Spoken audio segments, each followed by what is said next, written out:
ওমা শুভ দুপুর। হ্যাঁ, তা দুপুর তো অনেক হয়ে গেছে, তা কি কি রান্না বান্না করেছো দেখিয়ে দাও। হ্যাঁ দেখাবো তো, আসো চলে আসো। চলো দেখে নি। হ্যাঁ আসো। প্রচন্ড গরম, গরম গরম ভাত পড়ে গেল। দেখুন একটু অন্যরকম ভাবে আজকে ভাতটা দেওয়া হলো, আর এত গরম ধোয়া উঠছে কিনা একটু দেখতে পাচ্ছেন কিনা দেখুন। হ্যাঁ, তো গরম গরম ভাত তো হলো, আর কি আছে বলো। তার সঙ্গে পড়ে গেল উচ্চা সেদ্ধ, তো উচ্চে আলু সেদ্ধ, গরম গরম ভাতের সঙ্গে উচ্চে আলু সেদ্ধ দারুণ লাগে। আর গরমকালে খুবই সুন্দর জিনিস। একদম একদম।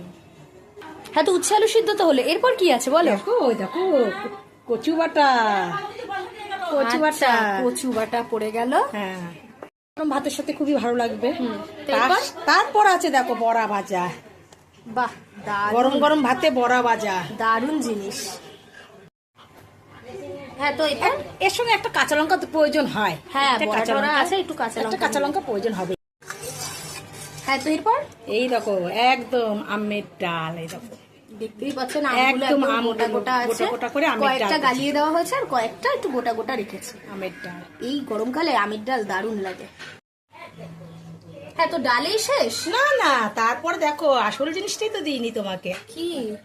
চিংড়ি মাছ ভাতে, একদম সর্ষা নারকেল দিয়ে চিংড়ি মাছ ভাতে করেছি আজকে। দেখুন দেখুন কি দারুণ ব্যাপার। আর এটা তো বাঙালিদের অতি পছন্দ একটা জিনিস।